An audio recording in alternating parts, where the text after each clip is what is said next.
நம்ம ஈஸியாக செய்யக்கூடிய தேங்காய் சாதம் எப்படி பண்ணலான்னு பார்க்கலாம். இது வந்து டைம் வந்து ஸ்பீடாக நம்ம செஞ்சிடலாங்க. அட் த சேம் டைம் வந்து டேஸ்ட்டு வந்து சூப்பராக இருக்குங்க.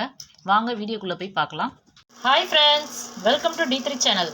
இன்றைக்கி தேங்காய் சாதம் எப்படி பண்ணலான்னு பார்க்கலாங்க. அதுக்காக நான் ஒரு கடாயில் 2 ஸ்பூன் எண்ணெய் ஊற்றிருக்கேங்க.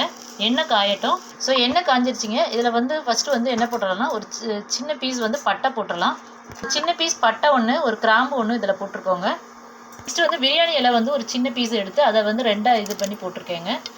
இது எண்ணெயில் இப்போ இதுவாகட்டும். நெக்ஸ்ட்டு வந்து சோம்பு போடலாம். சோம்பு பொரியட்டும். கருவேப்பிலை போடலாம். நெக்ஸ்ட்டு வந்து கொஞ்சம் கொஞ்சமாக கசகசா போடலாங்க. வந்து காரத்துக்காக ஒரு 4 பச்சை மிளகாய் எடுத்திருக்கேங்க. அதை ரெண்டாக கீறி வச்சுருக்கேங்க. அந்த பச்சை மிளகாவை போட்டுடலாம். பச்சை மிளகாய் நல்லா வதக்கிக்கலாம். நெக்ஸ்ட் வந்து இந்த தேங்காய் சாதம் செய்கிறதுக்காக நான் வந்து ஆனியன் வந்து ஒரு 3 ஆனியன் வந்து கட் பண்ணி வச்சுருக்கேங்க. இதை வந்து நீல வாக்கில் கட் பண்ணியிருக்கேன். அந்த ஆனியனை போட்டுடலாம். ஸோ வெங்காயம் வந்து நல்லா வதங்கிடுச்சுங்க. நெக்ஸ்ட் வந்து இதுக்காக இஞ்சி பூண்டு பேஸ்ட் வந்து பெரிய ஸ்பூனுக்கு 1 ஸ்பூன் எடுத்திருக்கேங்க. அதாவது பூண்டு 1 பூண்டும், இஞ்சி வந்து ஒரு சின்ன பீஸ் எடுத்து அதை வந்து தோல் சீவி அரைச்சி வச்சுருக்கேங்க.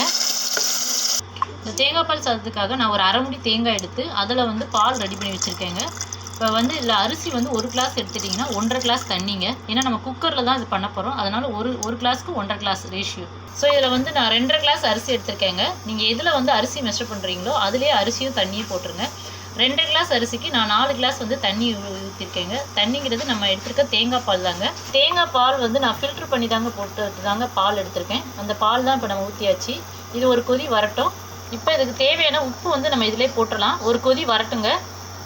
இப்போ ஒரு கொதி வந்துருச்சுங்க. நம்ம வந்து நெக்ஸ்ட் வந்து அரிசி போடலாம். நான் இதுக்காக வந்து பாஸ்மதி ரைஸ் தாங்க எடுத்திருக்கேன். இந்த பாஸ்மதி ரைஸ் வந்து நான் ஒரு 15 மினிட்ஸ் முன்னாடியே வந்து கழுவி நல்லா ஊற வச்சுருக்கேங்க.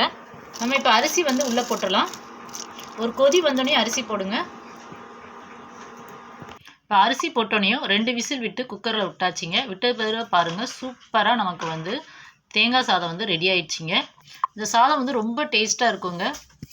இதுக்கு சைடிஷாக வந்து உருளைக்கிழங்கு நல்லா ஃப்ரை பண்ணி வச்சு சாப்பிட்டிங்கன்னா சூப்பராக இருக்கும். அடுத்து வந்து சப்போஸ் நான்வெஜ் சாப்பிட்றவங்களா இருந்தால் முட்டை வந்து நல்லா ஃப்ரை பண்ணி சாப்பிட்டிங்கன்னா அதுவும் சூப்பராக இருக்கும். ஆம்லேட் வச்சு சாப்பிட்டிங்கன்னா அதுவும் நல்லாயிருக்கும். ஆல்ரெடி வந்து எண்ணெய் ஊற்றி தாங்க தாளித்தோம். இப்போ வந்து என்ன செய்யணும், லாஸ்ட்டு ஃபைனலாக வந்து 1.5 ஸ்பூன் வந்து நெய் போட்டுக்கலாங்க. இப்போ லாஸ்ட்டு நம்ம நெய் போடும் போது என்ன ஆகுனா டேஸ்ட் வந்து எல்லாமே நமக்கு நல்லா தூக்கி கொடுக்குங்க. ஸோ டேஸ்ட்டும் வந்து நமக்கு சூப்பராக இருக்கும். நம்ம ஃபஸ்ட்டு போடுறத விட லாஸ்ட்டு போட்டிங்கன்னா டேஸ்ட்டு செமையாக இருக்கும். இப்போ நெய் வந்து நம்ம போட்டாச்சிங்க. அதை வந்து நெய்யை வந்து நம்ம கிளறி விட்டுக்கலாம். நம்ம சாதம் கூட பார்த்திங்கன்னா ஒன்றோட ஒன்று ஒட்டாமல் எவ்வளோ சூப்பராக வந்திருக்கு பார்த்துங்க. இதில் பாஸ்மதி ரைஸ்னால 1க்கு 1.5 ரேஷியோ வந்து கரெக்டாக இருக்குங்க. அதே மாதிரி 2 விசில் விட்டாலே போதுங்க. 3 விசில் விட்டிங்கன்னா நல்லா குழஞ்சிடும் நமக்கு. நாங்கள் போடுற வீடியோலாம் உங்களுக்கு பிடிச்சிருந்தா லைக் பண்ணுங்கள். உங்கள் ஃப்ரெண்ட்ஸ் அண்ட் ரிலேட்டிவ்க்கு ஷேர் பண்ணுங்கள். மறக்காமல் D3 சேனலை சப்ஸ்கிரைப் பண்ணி சப்போர்ட் பண்ணுங்கள். Thank you so much.